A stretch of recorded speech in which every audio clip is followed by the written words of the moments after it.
Biblias esta mañana, voy a dividir el mensaje. Estoy seco. Si hay calor allí, podemos poner ventilador. Algunos, yo sé que tienen tos, pero esos están bien, están perfectos. Yo ya puse el mío aquí también. Oramos por ese otro lugar, un lugar más aireado, más amplio, que no tengamos este muro. Bueno, seguimos orando que el Señor nos provea un lugar donde podamos crecer como iglesia y crecer como misiones. Hoy quiero hacer la introducción, la primera parte del mensaje lo he dividido en dos, y quiero que vayan conmigo a Marcos capítulo 16.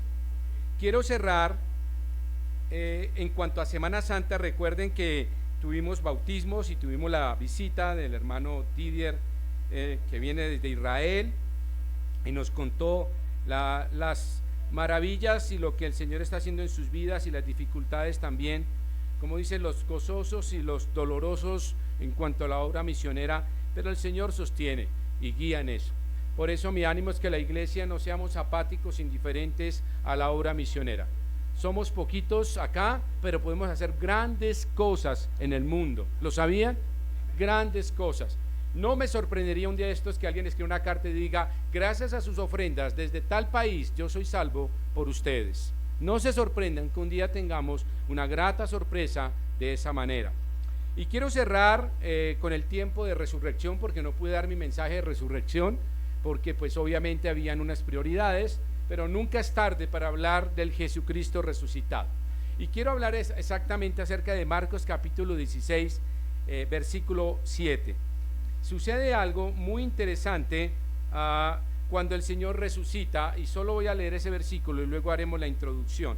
Marcos 16, el capítulo 16 habla del evento que pasó ese día, la resurrección. Luego nos devolveremos, pero solo quiero que ustedes pongan énfasis en el versículo 7. Pero id y decid a los discípulos y a Pedro que él va delante de vosotros a Galilea, allí le veréis como os dijo.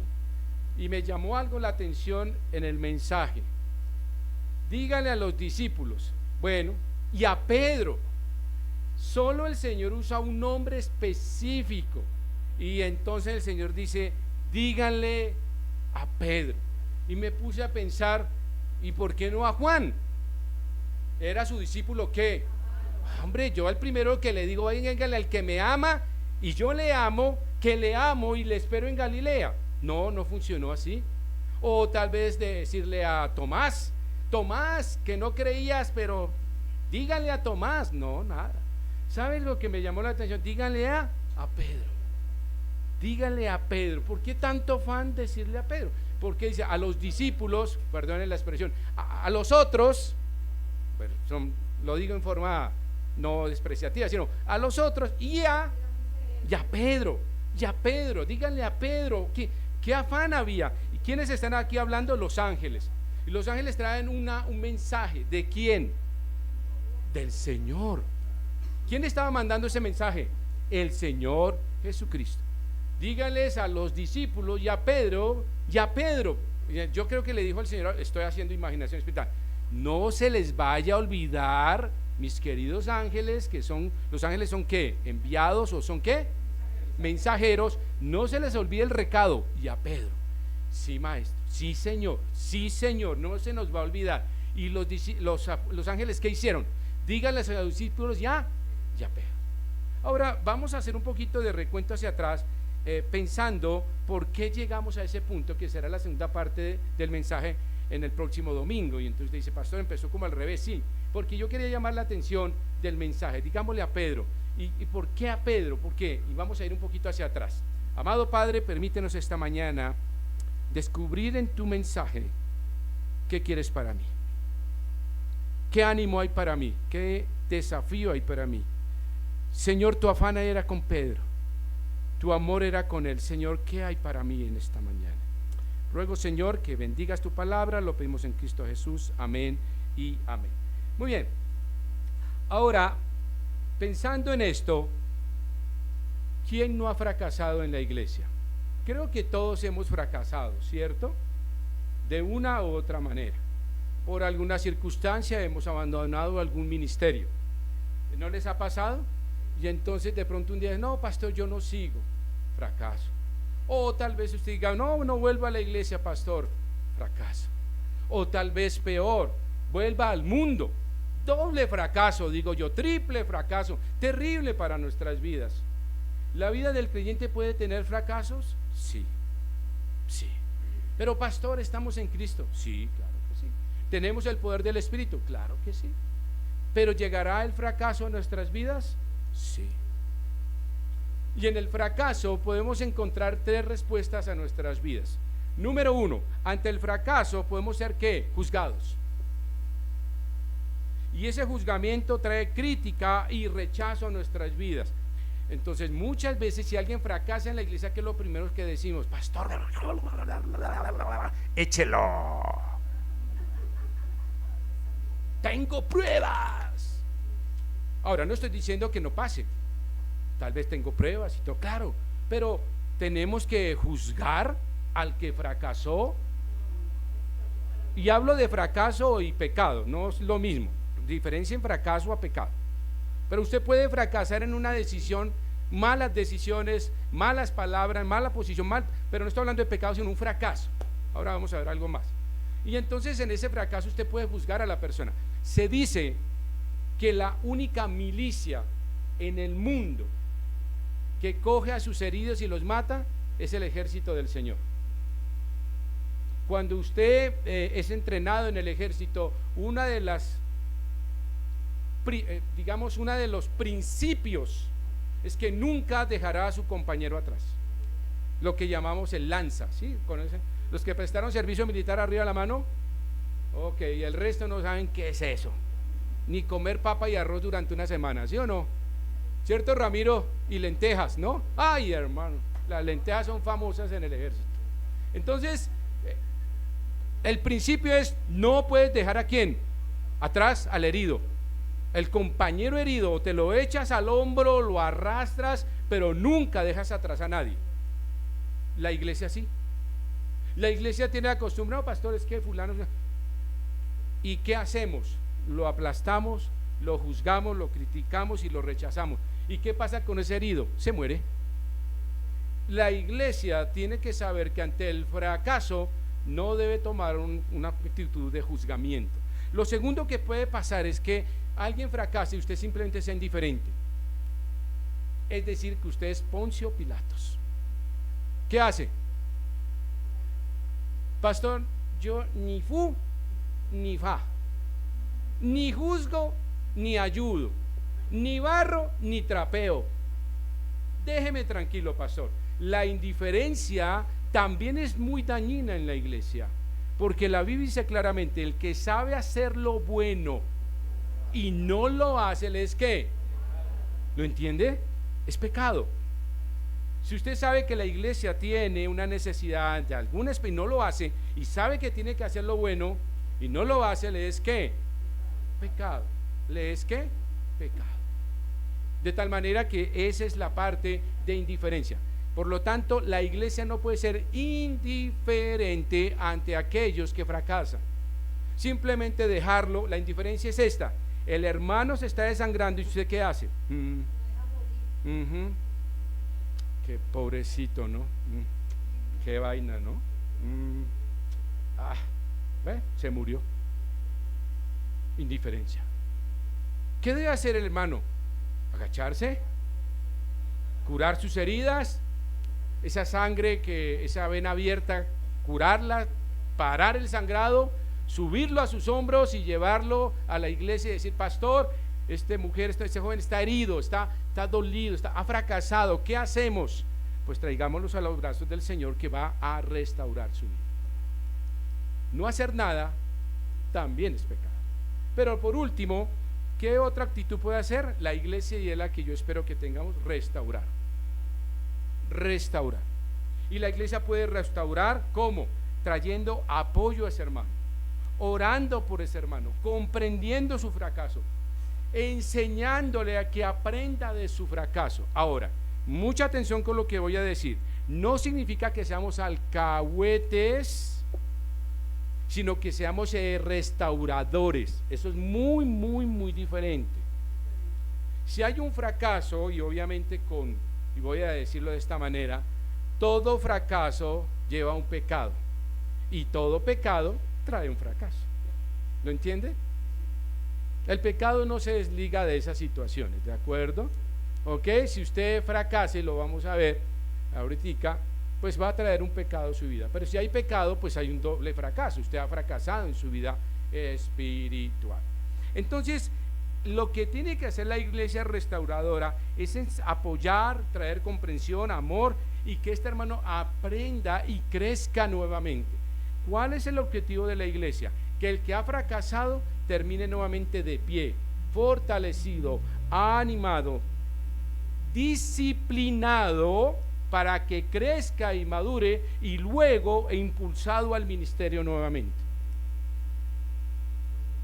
Ahora, una cosa que aprendí en el ministerio como pastor y que cometí ese error, fue que hermanos que fracasaban y tenían pecado, yo les decía, bueno, para animarlos, les decía, no, ya perdonado, venga, pase al ministerio y hágalo. Error, lo pagué con sangre. No se debe hacer de esa manera. Hasta que el hermano muestre frutos de arrepentimiento y verdadero carácter, volverá a cantar. No por que el pastor me tiene la mala, o es que el pastor, no, es que, sino es un principio bíblico. Debemos tener corazones limpios, manos limpias y corazón puro, como dice el salmista, para hacer nuestro trabajo. Entonces, si usted ha fracasado, deseo de todo corazón en algún momento de su vida que esta iglesia, la iglesia del Señor, usted venga a los brazos de Él, y que como iglesia y como pastor y mi esposa y todos los que somos miembros de la iglesia tengamos un corazón que restaurador. Tiempo atrás recuerdo una familia, hace mucho tiempo atrás, vino aquí una señorita pues con una falda muy chiquitica, ¿no? Y había visitándonos también otros hermanos que ya eran creyentes maduros, y eso era, pastor, mire, calma, tranquila, no se preocupe, es que eso no es santidad, es que mire, Y yo le hice una pregunta, ¿acaso los que vienen aquí todos son santos? ¿Quién viene a la iglesia? ¿Qué dijo el Señor? ¿Quién necesita al médico, los sanos o los enfermos? ¿Quién viene acá? ¿Los enfermos? Aquí nadie llega porque dice, bueno, voy a ver si me van a dar tinto hoy gratis. No, eso no funciona. Hoy vienen porque, pastor, tengo un dolor, una angustia, una necesidad, un profundo amor, dolor en mi corazón, me dejaron, me abandonaron, estoy peleando, estoy por punto de divorciarme, mis hijos, bueno. Y entonces miramos solo lo externo y el corazón. Y con esta familia muy madura les dije, hermanos, ¿dónde está la misericordia? Esperemos que esta señorita, a medida que vaya viniendo a la iglesia y vea que es la única diferente, ¿recuerdan la Plaza Sésamo? Una de estas cosas no es como las otras. Y cuando vea que diga, oiga, aquí ninguna muestra pierna, yo mejor o me voy o me pongo una faldita más larga. ¿Sabe qué pasó? Con el tiempo así pasó. ¿Pero qué significa? Que inmediatamente llega así, ¿qué hacemos? No, le juzgamos y le damos, porque es que nosotros, perdóneme, es que nosotros sí somos santos, irreprensibles. Hermanos, no funciona de esa manera. Cuando el Señor se acercó en misericordia, se acercó a todos los fracasados de este mundo, a todos. No faltó ni uno, leprosos, ciegos, mujeres adúlteras, fariseos, lo llamaban hasta comelón y bebedor y amigo de ¿qué? Pecadores.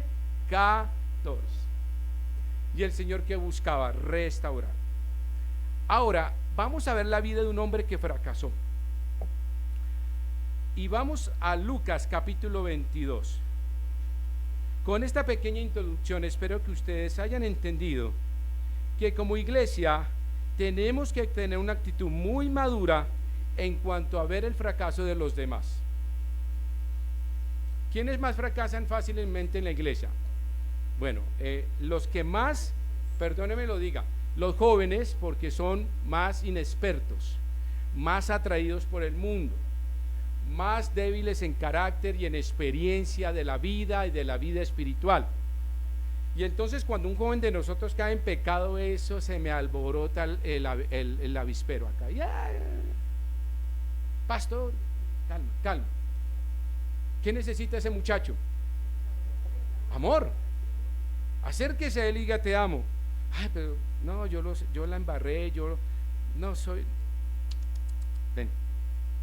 Pastor, no, es que no, realmente no, tantas cosas y lo hice. Ven. No le digas nada, solo que abrázalo.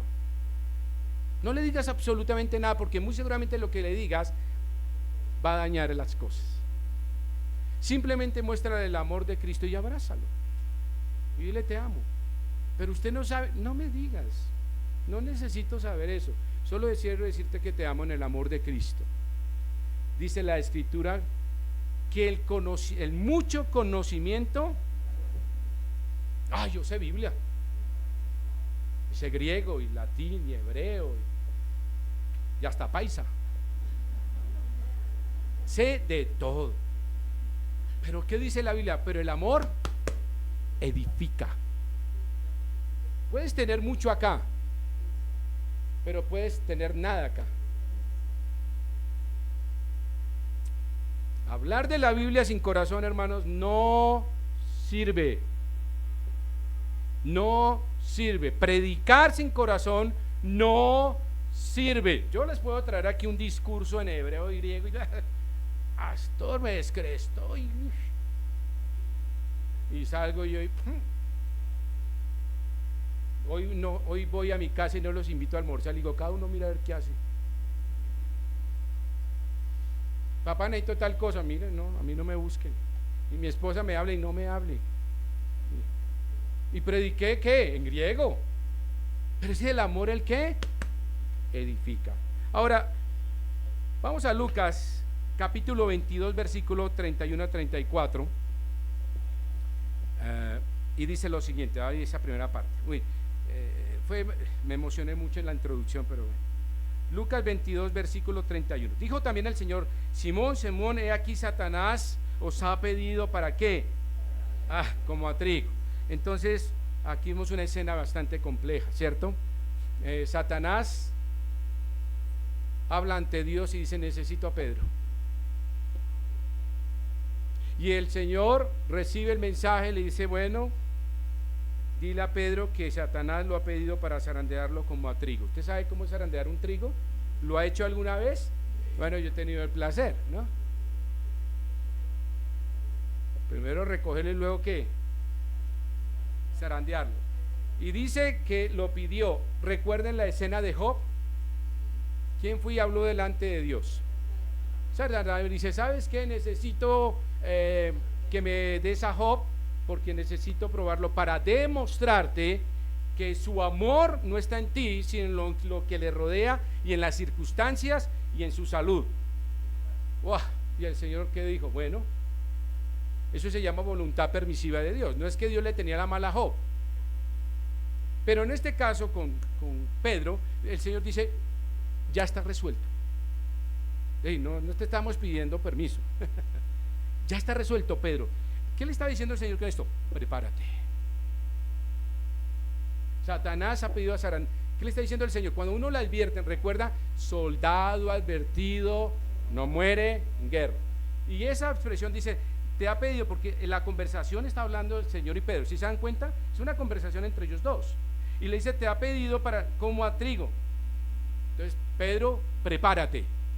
Y el Señor, ¿cómo les dijo que se prepararan? ¿Recuerdan? Velad, llorad para que no entréis en tentación. Y eso había sucedido pocas horas atrás en el huerto de Getsemaní. Pero como un buen cristiano de la iglesia bautista de Josafat, le entró por aquí y le salió por acá. Pedro no se acordó de eso. No se acordó. Ahora, luego dice: pero, ese pero me encanta, pero yo he rogado por ti que tu fe no falte, y tú, una vez vuelto, confirme a ¿qué? Tus hermanos. Él le dijo: Señor, dispuesto estoy a ir contigo no solo a la cárcel, sino también a la muerte. Encuentran esas palabras de mucho compromiso. Yo no le digo a nadie que voy a morir con él. Le digo, bueno, yo te acompaño hasta acá, pero de ahí para adelante, pues solito. Pero Pedro estaba resuelto, era un hombre de decisión, era un hombre apasionado por el Señor. No vamos a quitarle el crédito que tenía Pedro. Pedro amaba al Señor. Alguien me dice, no, pero le negó. No, no, no, no. Pedro amaba al Señor, punto. Y como todo creyente, fracasó. Pregunto esta mañana, ¿usted ama al Señor? Sí, ¿sí o no? Sí, ¿lo ama? ¿Y ha fracasado? Sí. ¿Ve? Pedro también estaba en la misma situación. Entonces aquí vemos a Pedro, y luego le dijo, Señor, versículo 34, y le dijo, Pedro, te digo que el gallo no cantará hoy antes de que tú me negarás, ¿qué? 3 veces, que me conoces. Ahora, si avanzan un poquito, versículo 54,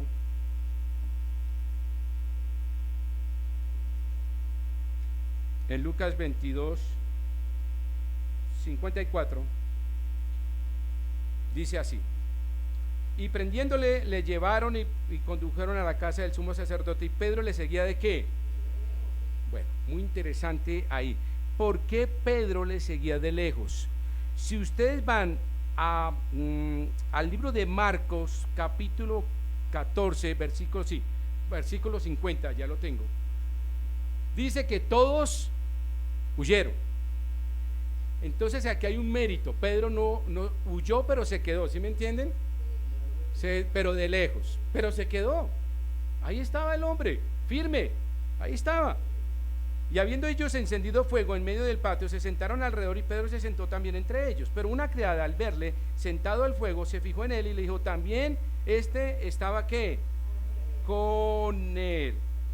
Pero él lo negó diciendo, mujer, no lo conozco. Un poco después, viéndole otro, dijo, tú también eres de ellos. Y Pedro le dijo, hombre, no lo soy. Y como una hora después, otro afirmaba diciendo, verdaderamente también estaba con él, porque es que Galileo. Y Pedro dijo, hombre, no sé lo que dices. Y enseguida, mientras él todavía hablaba, el gallo ¿qué? Cantó. Ahora, quiero agregar algo aquí que Lucas no lo coloca en el Evangelio. Si usted no lo vamos a leer, pero Mateo capítulo 26, versículo 74, él maldice. ¿Sí? Él maldice. Entonces, este fracaso de negación produjo 2 pecados: mentira y maldición. ¿Sí ve que un fracaso puede llevar a pecado? Usted puede fracasar al tomar una mala decisión. No vuelva a la iglesia, eso es un fracaso espiritual. Pero ¿dónde termina? En el mundo, con malas amistades y consejeros, como el amigo que tenía David esta mañana, ¿no? Matémoslo. ¿Nos es lícito? No, no era lícito. De tal manera que cuando abandonamos los principios bíblicos, fracasamos. Escúcheme, cuando abandonamos al Señor, siempre vamos a fracasar. Y cuando fracasamos, siempre habrá pecado. ¿Por qué? Pedro aquí dice que maldecir o decir maldición significa decir palabras oeces. Entonces Pedro dijo, no las digo acá porque no me permite. Y no solo eso, sino que miente. ¿Había mentira? ¿Mintió cuántas veces? 3. Siempre hablamos de la negación de Pedro, pero la negación trae ¿qué? Mentira. Dijo que ¿qué? No lo conozco y no lo conozco. ¿Era verdad? No. ¿Era qué? Mentira. Sí lo conocía, pero de primera mano. Por eso este hombre fracasa y llega a este punto donde su fracaso le lleva al pecado. Cuando dice el Señor en el versículo que Pedro le negaría, hay algo muy lindo acá, porque el Señor conoce nuestros fracasos de antemano. ¿Sí lo sabe? Le dice, Pedro, Satanás te ha pedido para sandearte, te han pedido para esto, entonces prepárate. Pero sabe lo más lindo de acá es que Él conoce sobre nuestros fracasos. Él sabe cuál va a ser nuestro talón de Aquiles. Él sabe cuál va a ser mi fracaso que me va a llevar a un pecado. No desligue fracaso con pecado, nunca. Porque un pecado lleva a un fracaso, y el fracaso siempre lleva a un ¿qué? A un pecado. Y lo más lindo es acá, ¿por qué digo que el Señor sabe de mis fracasos? Porque Él dice, voy a orar por ti. Viene una cosa muy fuerte a tu vida, voy a orar por ti, Pedro, voy a estar orando por ti. no vas a estar solo. Eso me indica a mí que el Señor conoce mis fracasos, escúchelo bien, de antemano. ¿Por qué? Porque Él es omnisciente, omnipotente, soberano.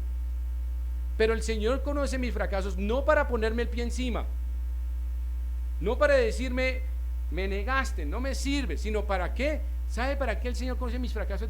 Para orar por mí. ¿Sabe quién está orando hoy por usted por sus fracasos? Cristo. Cristo está orando a la diestra del Padre como un sumo sacerdote, intercediendo por nosotros en oración permanente. Pastor, yo fraquecé esta semana. ¿Sabe quién oró por usted? No el pastor, Dios, el Señor Jesucristo. Si me lo comunican, lo haré, pero es Dios, es el Señor que ora por nosotros. Lo segundo que podemos ver acá es que esta negación de Pedro se convierte en un pecado, y en un pecado de mentira y de maldición. Pero ahora vamos a mirar el versículo 61, que es impactante, y para poder parte de terminar esta mañana. Entonces, vuelto el Señor, miró a Pedro.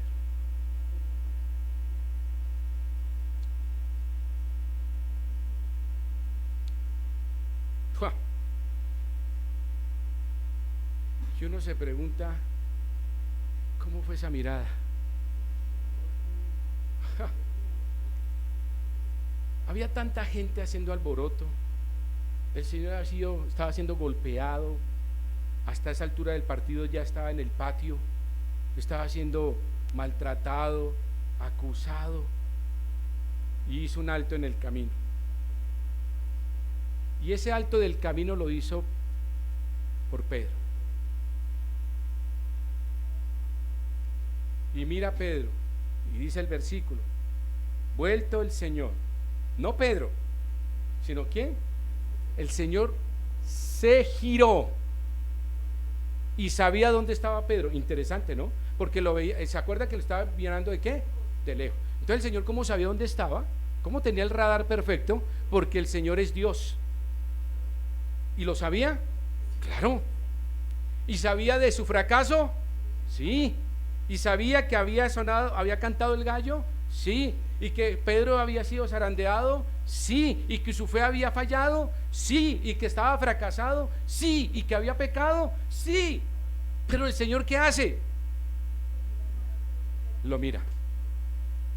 Y dice: vuelto el Señor miró a Pedro, y Pedro se acordó de las palabras del Señor que le había dicho: antes que el gallo cante, me negarás 3 veces.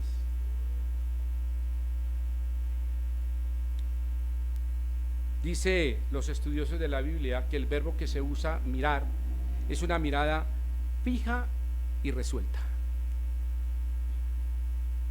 Es una mirada penetrante. Es una mirada que no te pierde el movimiento. Es una mirada de Cristo. Y la mirada hacia Pedro es una mirada que te dice: ahí estás, yo estoy contigo. La mirada del Señor fue fija, resuelta, y es una mirada que no le pierde el camino a Pedro, diciéndole: Pedro, yo estoy contigo. Y el Señor lo mira. Yo no comprendo, pero hasta dónde el amor de Cristo está cuando está en medio de esta situación de alboroto y de dolor, saca tiempo para el amor. Es extraordinario la mirada. Y esta mirada del Señor es una mirada que trae no condenación. Es una mirada que no condena. Es una mirada de compasión. Es una mirada de esperanza. Es una mirada de amor incondicional. Es una mirada de perdón. Yo no sé cómo sería la mirada del Señor, pero Pedro, cuando lo ve, dice el versículo, que se acordó, y luego él va a llorar amargamente. Esa mirada fue de comprender la debilidad del fracaso de Pedro. ¿Y por qué?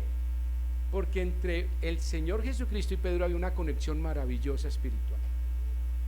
Cuando él lo mira, Pedro entiende que él está diciendo con los ojos. Cuando mi esposa me mira, yo sé que me está diciendo. Y su mirada me puede decir sí o no, pero solo con la mirada me está indicando qué debo hacer. La mirada del Señor fue una conexión absolutamente espiritual. Y cuando ve Pedro esa mirada, dice, uy, se acordó de lo que el maestro le había dicho, se acordó de su amor, de su compasión, de su misericordia, se acordó de esa mirada tan maravillosa que tenía el Señor. Esa mirada fue un llamado que Dios le hizo a Pedro a 4 cosas, se las voy a decir. Número 1, le dice, con la mirada del Señor le dice, reflexiona sobre mí, piensa en mí. Y el Señor lo mira y le dice, Pedro, piensa en mí, me acabas de negar, pero mi mirada no es condenatoria, sino que vuelvas a pensar en mí. Sí, me negaste, pero mírame. No, Señor, mírame, Pedro. Yo creo que Pedro bajó la mirada, ¿sí o no? Cuando usted tiene culpa o algo, ¿qué hace? ¿Qué hace? Pero el Señor le dijo, no, Pedro, mírame a los ojos, porque quiero que reflexiones sobre mí. No me olvides, mírame a mí a los ojos. Señor, te negué. Mentalmente Pedro, Señor, te negué, mírame, piensa en mí. Segundo, Pedro, arrepiéntete, Pedro, busca el camino de arrepentimiento. Tercero, busca ser restaurado en tu vida. Pedro, busca ser restaurado en tu vida. Cuarto, Pedro, hay esperanza para ti. Esa mirada es de eso. Hay una esperanza para ti, Pedro. Yo no te estoy condenando, no te estoy rechazando, no estoy sacándote de mi vida, de mi proyecto de salvación. Pedro, tienes esperanza, pero tienes que tener una condición: mírame. Mírame, porque si no me miras te va a pasar lo mismo el día que te saqué de las aguas. ¿Recuerda? Cuando Pedro le dice, Señor, yo quiero ir donde ti, ven, y yo quiero caminar, hazlo. ¿Y Pedro qué? Camina, rompe las leyes de la gravedad. Pero cuando él pierde la mirada del Señor, ¿qué pasa? Se hunde. ¿Y qué hace el Señor? Lo saca. Porque el Señor con su mirada le dice, Pedro, yo te amo, no vas a morir, no vas a perecer, revuelve a conseguir el camino que necesita, hay esperanza, cobra confianza. Y en lo último que hace el Señor a través de esa mirada es un llamado y un desafío a decirle, Pedro, tienes que predicar el evangelio. Yo me voy, Pedro, voy a morir. Pero su mirada le dijo, Pedro, el desafío es que tú quedas. Y vamos a ver más adelante lo que hace Pedro, maravilloso. Hermanos, la mirada del Señor Jesucristo es una mirada de amor hacia Pedro. Y entonces ahora sí pueden conectar porque en Marcos capítulo 16 versículo 7 el Señor les dice, díganles a los discípulos, ¿y a quién?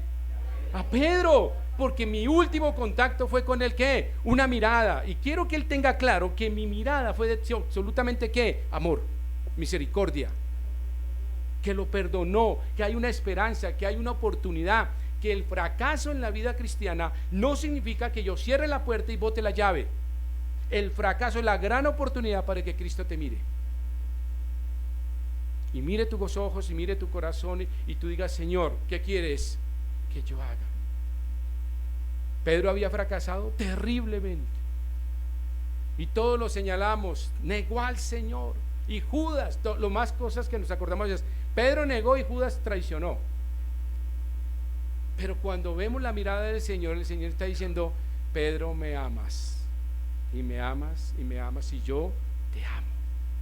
Esa es la mirada del Señor. Yo quiero solo compartir varios versículos acerca de cómo es la mirada del Señor. Vayan conmigo a Mateo capítulo 9, versículo 36. Les voy a regalar ahí varios versículos. Mateo 9, 36. Porque la mirada del Señor no condena. La mirada del Señor es de compasión y de amor y de perdón y de comprender todas nuestras dolencias como seres humanos. La mirada del Señor es esa. Mateo capítulo 9, vamos a ver varios ojos del Señor, varios ojos, varias miradas. Porque uno dirá, ¿es la única forma en que Dios miró a alguien? No, a Pedro no solamente. Les quiero regalar varias. Mateo capítulo 9, perdónenme. Mateo capítulo 9, versículo 36.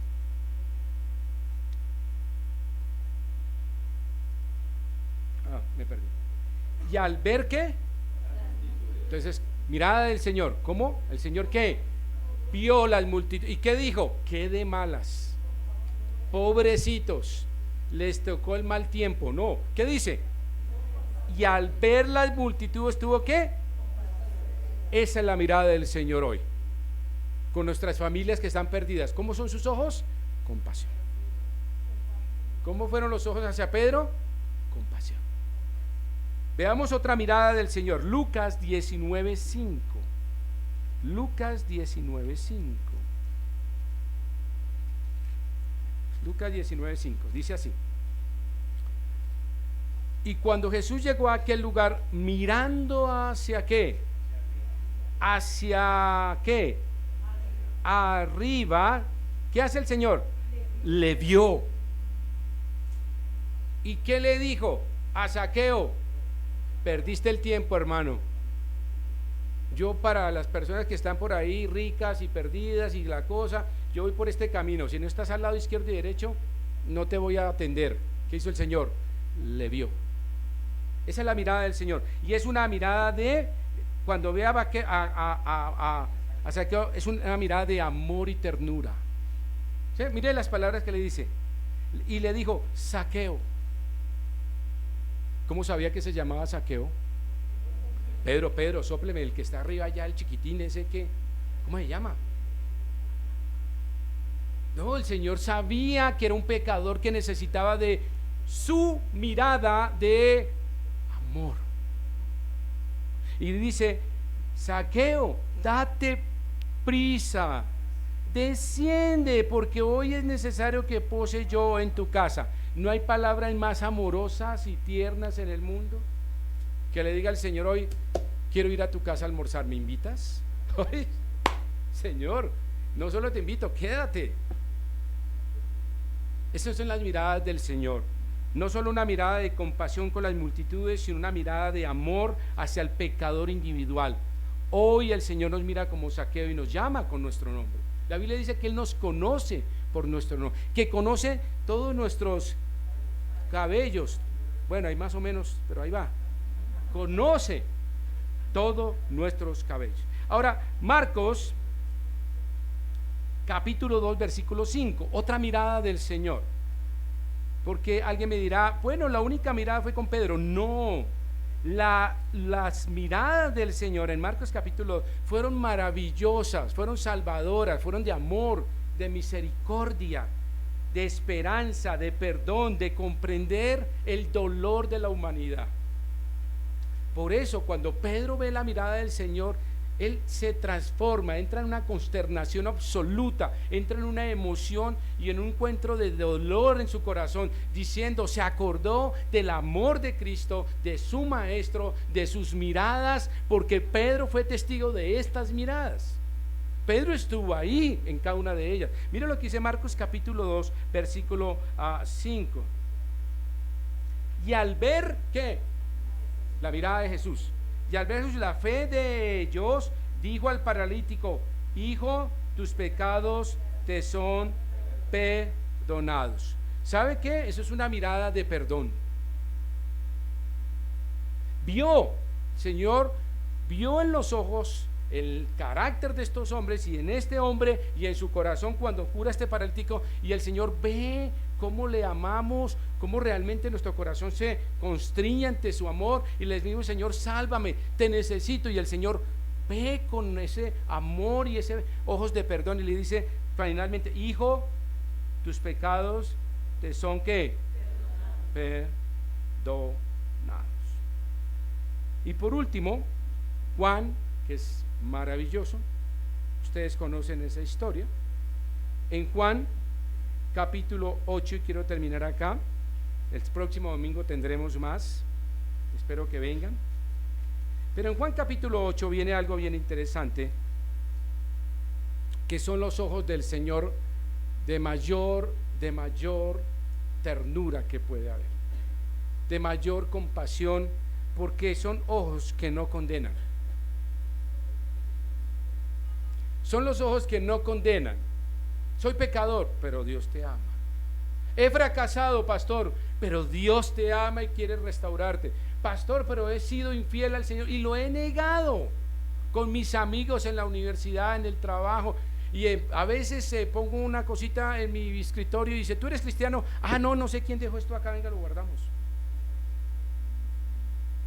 No, yo no, pastor, pero yo he negado al Señor. ¿Y cómo es la mirada del Señor? Te amo, no te preocupes, pero hay una esperanza para ti. Siempre el Señor, su mirada será una mirada de ternura y de amor y de misericordia. ¿Ustedes quieren ver la mirada más tierna del mundo? Que yo he podido tener esa bendición, es cuando una madre recibe a su hijo recién nacido. Las que han sido madres y los que tenemos el placer y la bendición, ustedes no pueden ver sus ojos.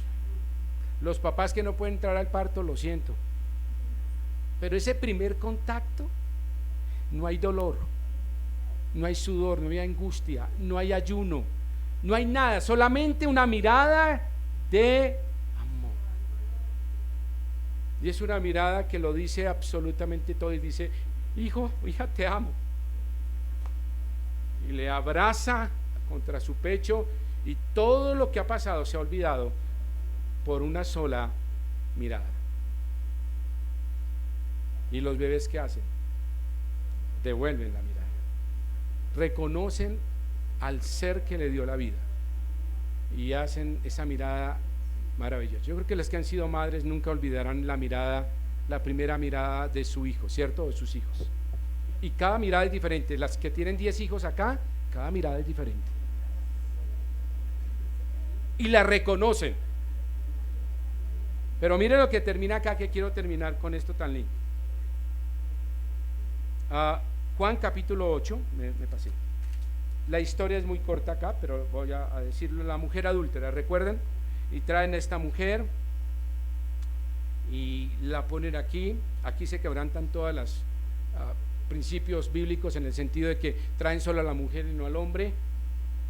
La acusan, siendo ellos los primeros en tener su conciencia totalmente mancillada, y vienen a traer un problema jurídico, teológico al Señor, pero como el Señor, pues como todas se la sabe, y entonces le dicen: bueno, entonces aquí justicia, justicia, y el Señor los mira,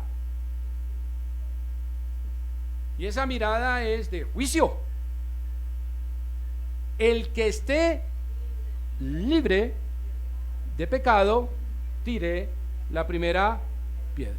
Es una mirada de ¿qué? Juicio. Y quiero decir algo con todo cariño: la mirada de juicio del Señor está reservada para el final de los tiempos, pero hoy su mirada es de amor, misericordia, cuidado, esperanza, restauración, con los brazos abiertos, mirándote a los ojos, diciéndote: te amo, te amo, te amo. Señor, te he fracasado, te he olvidado, no te he seguido. Y el Señor, ¿qué dice? Como Pedro, se gira y le dice con todos sus ojos, simplemente diciéndole: Pedro, no te preocupes, fracasaste, pero yo te amo. Y cuando termina esas miradas de juicio, son ojos de juicio. Recuerden que en el gran trono blanco sus ojos serán como ojos de fuego. El fuego siempre habla de juicio. Pero aquí el Señor levanta su mirada y los mira y les dice: ¿quién de ustedes? Y entonces la historia cuenta que cada uno se fue, desde el más viejo hasta el más, pero no quedó ni uno. ¿Sí entiende el mensaje? Todos, absolutamente todos habían cometido ese pecado, que estamos hablando de adulterio. Pero viene la segunda parte, y el Señor, el versículo que me interesa, el versículo 10 y 11, dice así: enderezándose Jesús y no viendo a nadie, sus ojos, sino ¿a quién? Entonces, los ojos del Señor pasan del juicio a la mujer y la ve en su miseria, en su dolor, en su pecado, porque ella no niega el tema. ¿Se dan cuenta? ¿Sí lo han leído? La mujer no dijo, maestro, esto es falso, son unos miserables, me le han calumniado. La mujer dice, sí, pues sí, me cogieron con las manos en la masa. Sí, aquí estoy. La historia es muy interesante si escudriñamos un poquito. La mujer no dice que eso no era cierto, estaba en pecado. Y era pecado, nada que hacer. ¿Había fracasado en su vida? Sí. El fracaso de tomar una mala decisión la llevó a un... ¿Se entiende que el fracaso me lleva a pecado y que el pecado me lleva a fracaso? Y entonces el Señor ahora tiene unos ojos diferentes. ¿Quién cambia de rápido de mirada aquí? Después de una mirada de mal genio, es que, y luego de amor y ternura. Nada, es muy difícil. ¿Sabes? Las únicas personas que pueden hacer cambios de mirada rápida son las madres. Después de, luego al niño, oh, mi amor, mamacito, y su mirada cambia. Pero lo interesante aquí es que la mirada del Señor cambia de esta manera, y termino esta mañana diciendo lo siguiente, versículo 11. Entonces, no viendo a nadie sino a la mujer, dirige su mirada a la mujer, le dijo, mujer, pero si era una mujer, ¿por qué le dice mujer? Porque quiere identificarse con ella. No está diciendo mujeres o tal vez la de allá, no, tú. Dirige su mirada al dolor, a su fracaso, a su pecado, la identifica y la confronta.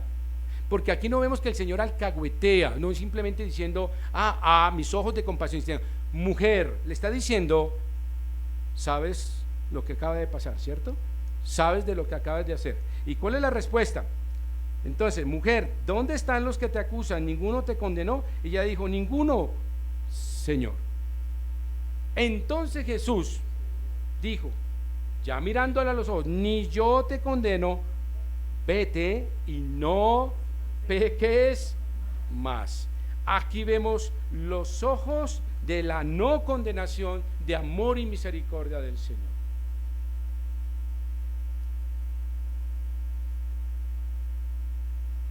Salmo 32:8.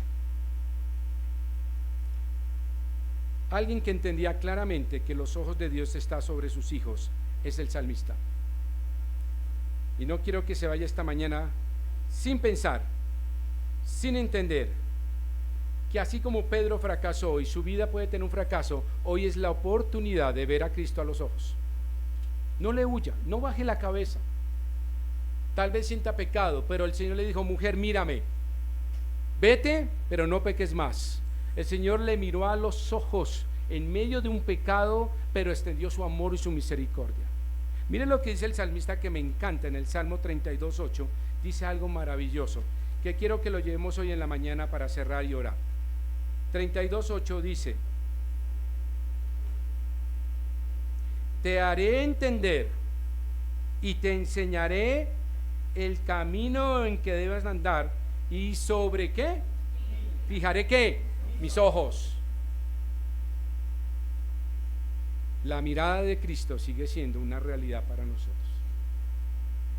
Te enseñaré, te haré entender cómo debes andar, sobre ti fijaré mis ojos.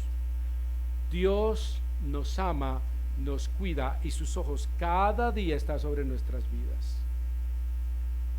Pedro es un ejemplo hermoso, que el Señor se volteó y miró a Pedro. Hoy nos está mirando a cada uno de nosotros. No sé cuál sea su fracaso, su pecado, pero sí quiero decirle algo. Cristo te ama. Cristo te ama. Amado Padre, gracias damos, Señor, esta mañana. Señor, permítenos seguir mirándote a los ojos. Sabemos de nuestro pecado, de nuestros fracasos, pero qué bueno, Señor, que tú nos miras con tu amor y tu gracia. Señor, no queremos quitar la mirada de ti.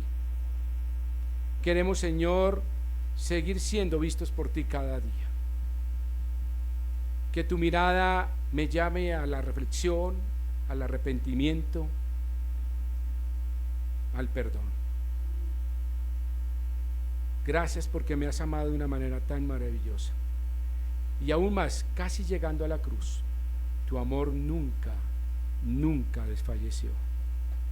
Señor, llévanos conmigo a nuestros hogares, que tu palabra hoy sea sellada en nuestras vidas, y que si alguien hoy no te conoce como Señor y Salvador, hoy te reciba en su corazón, reconozca su pecado, entienda que sin ti nada puede hacer, que te reciba en su corazón como su Señor y Salvador, y que la mirada de amor hoy lo sienta.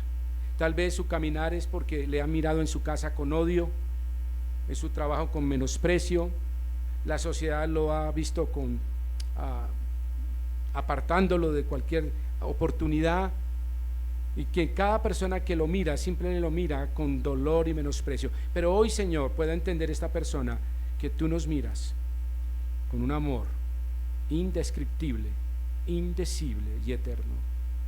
Señor, gracias te doy porque miraste a Pedro con esos ojos, Señor. Gracias, Señor, porque lo amaste de esa manera. Gracias, Señor, porque no lo dejaste solo. Gracias, Señor, porque tus ojos se volcaron hacia él. Gracias, Señor, porque lo amaste de esa manera tan tierna. Señor, ámame de esta misma manera.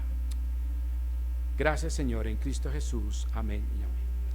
Dios les bendiga esta mañana. Dios les guarde un buen tiempo para todos. Creo que está lloviendo, pero creo que está lloviendo. No se olviden despedirse de Sarita hoy, por favor, un abrazo en su viaje misionero. Dios les guarde.